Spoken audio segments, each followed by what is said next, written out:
Welcome back to EWTN News in Depth. Today, we conclude our 6-part series, Life After Roe, Debate in the States, as we look ahead at what might happen around the country if the Supreme Court overturns or severely limits Roe v. Wade in a ruling later this spring in the Dobbs case. Our team of reporters, Mark Irons, Catherine Hadro, and Teresa Tomeo, traveled the country to look at 6 diverse states whose legislatures would each take a different path if abortion laws are now determined at the state level.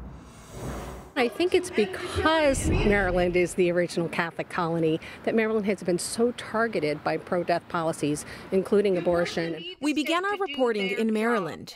Though a state with a rich Catholic history, it's one of only 4 states, along with Washington, New York, and Hawaii, that voluntarily funds abortion through taxpayer money.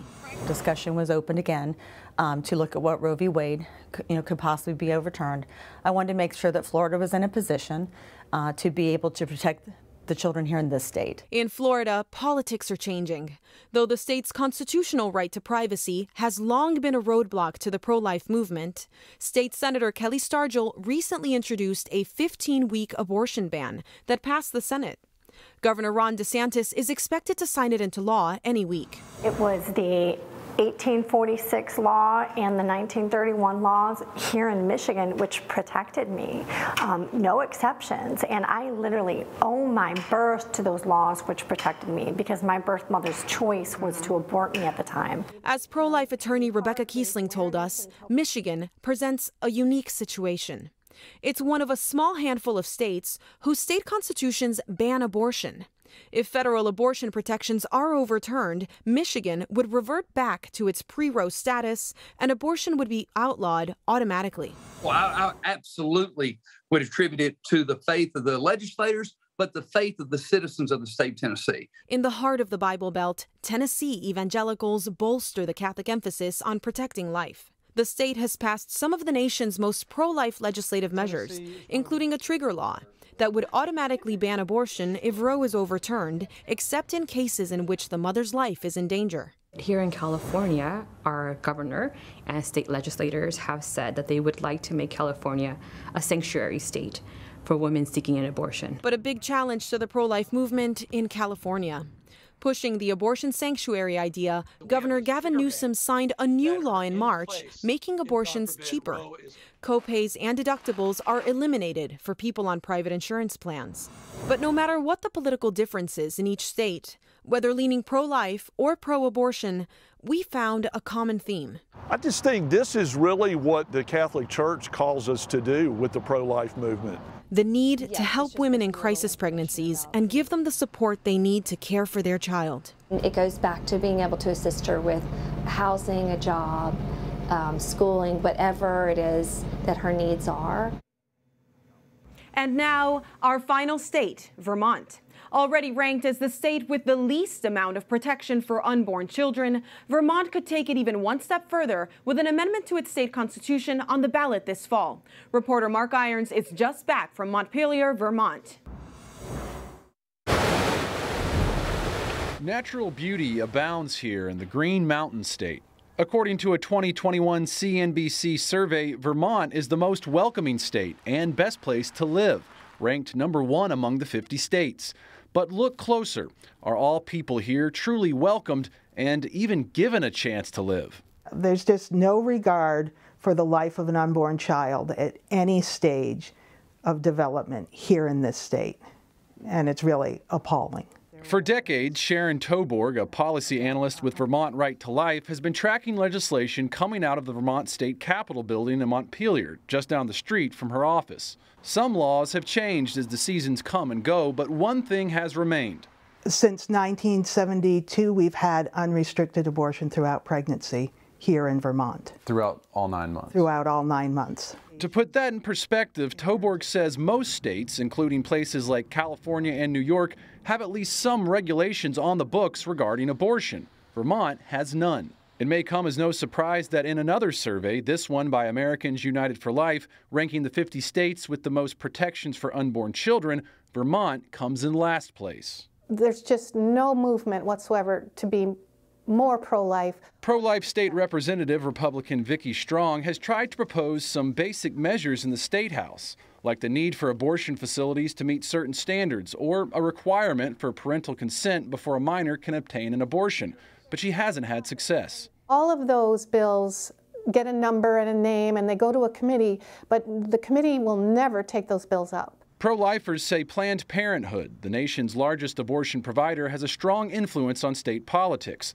The current Vermont Speaker of the House, Jill Krowinski, was a former high-ranking employee of the organization. Vermont actually has the most Planned Parenthoods per capita in the United States. Toborg says recent numbers show Planned Parenthood administers 90% of the state's abortions. And though Vermont is one of the least populous states, there were 1,195 abortions in 2019. There is help for women in crisis pregnancies. Vermont has 9 pro-life pregnancy resource centers compared to 10 abortion facilities. Hey, hey, ho, ho, Roe v. Wade has got to go! But even if the Supreme Court overturns Roe v. Wade this year, allowing individual states to decide how to regulate abortion, there won't be any change in Vermont. State law has already secured unrestricted access.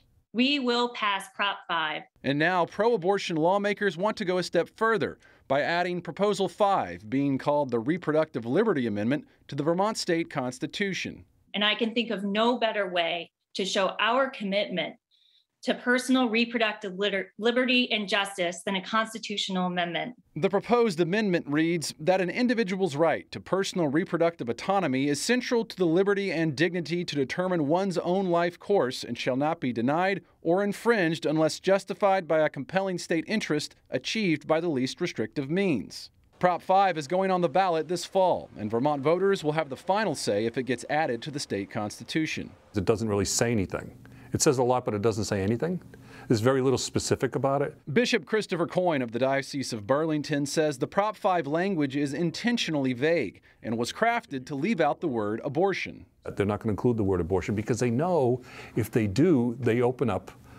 It's like you're opening up a veil. You're taking a veil away on what they're actually trying to do. The Diocese of Burlington covers the entire state of Vermont, and the Catholic Church, alongside groups like Vermont Right to Life, is now trying to educate voters on what Proposal 5 is and what it could do. The purpose is to enshrine abortion rights in the Vermont Constitution so that Vermont's statute that guarantees abortion throughout pregnancy cannot be changed. It turns out making unrestricted, unregulated abortion access a permanent fixture for the future of Vermont may not even be what people want.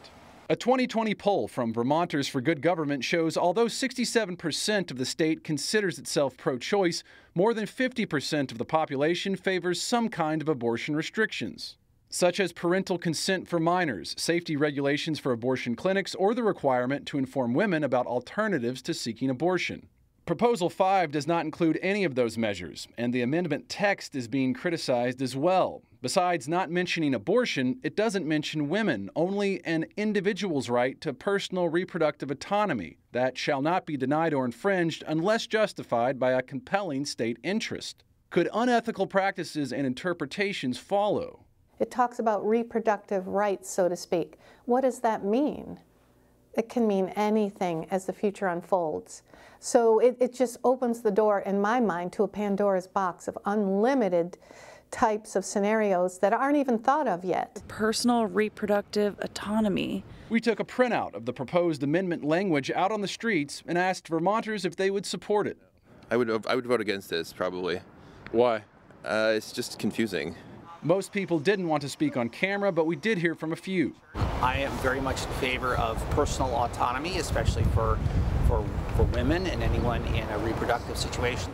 If I saw this on the ballot, I would probably not vote on it because I would need some more clarification because I don't understand what it's asking me. Maybe this unclear language is meant to sort of make it more appealing to a broader section of voters. So now the work to educate voters on Proposal 5 ramps up here in the Green Mountain State. Whether you're pro-choice or pro-life, there are good reasons to oppose this amendment. It would prevent any future legislation. So people need to just know the truth. This is just a bad law. It's not just about because it allows for abortion without restrictions, which is already there anyways. It's a bad law because it allows for so many other possibilities. Mark Irons, EWTN News in Depth. The alarming proposal of the so-called Reproductive Liberty Amendment is facing opposition on a grassroots level from Vermonters for Good, an organization mentioned in Mark's piece. The organization says most Vermonters are against Prop 5. Annisa Lamberton, the spokesperson for Vermonters for Good, joins us to discuss. Annisa, thank you for being here with us. Tell us about your organization and why Proposition 5 or Article 22 in Vermont is so harmful. Hello. Vermonters for Good Government is a grassroots organization, and our vision, our mission is to educate Vermonters about the harm, the potential harm that this constitutional amendment could have for generations. We're trying to educate and we're trying to bring together like-minded individuals who recognize that this amendment is not something that is needed. We know that in Vermont, abortion is legal, and it's legal through all 9 months. And we also know, and we've heard from Vermonters throughout the state, that abortion up to the time of birth is not something that Vermonters want. However, the proponents of this amendment, Article 22, Proposition 5, have told Vermonters, if they even know about this proposal, they have told Vermonters that it is needed if Roe v. Wade is overturned. And so they're creating a bait and switch because they're saying that we need this in case the courts overrule your rights. However, when asked about this amendment, we are told again and again that the courts would interpret this. At Vermonters for Good Government, we want the people to be able to go to the voting booth in November and know what they're voting on. And that is not the case with this Proposition 5. So, Annisa, you're trying to inform voters. What else does this bill do aside from dealing with abortion? Well, that is something that is unknown. And what I can say to you is that in committee, one of the sponsoring senators, Jenny Lyons, was asked to put abortion wording into the proposition, into the article. And she said no, that they wanted a broader language so that it would allow for Supreme Court interpretation for anything coming up in the future. We don't know what that future might hold. We do know that we have Vermont expert testimony by people such as Norm Smith, Esquire, who has posited that this could mean designer babies, human embryo trafficking. It could also mean whatever your reproductive freedom, autonomy is to you, such as far, sadly, as pedophilia or prostitution. They're trying to make prostitution legal in Vermont now. And all of these things could be something in the future, things that we don't even know about. And if we look to Ukraine and we see what is happening with the surrogates there, and the children that have been left behind, and the whole commodification of women.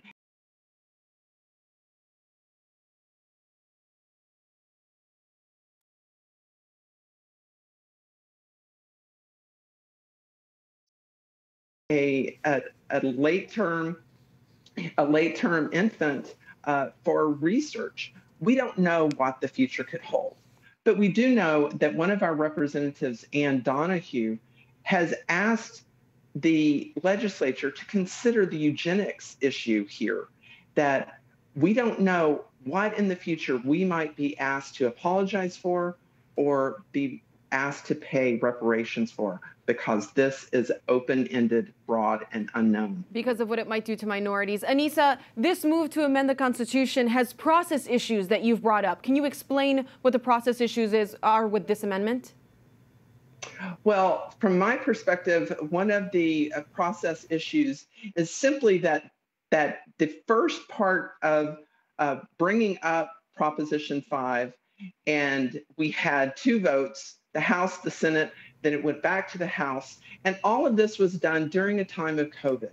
And the people really did not have a voice. There was also an issue where the people were allowed to give testimony, and the option to testify was opened and closed, with giving 2 to 1 for the proponents for Proposition 5 to those who were opposed. And that is something that has not happened before. We have always left signing up to be able to give testimony until both sides had an equal voice. I've been in the State House and testified in the past, and they picked 40 or so out of one line and 40 or so out of the other line, pro and con, and had us go back and forth. And that's not the way it happened in testimony. We had 2 proponents for everyone who was opposed.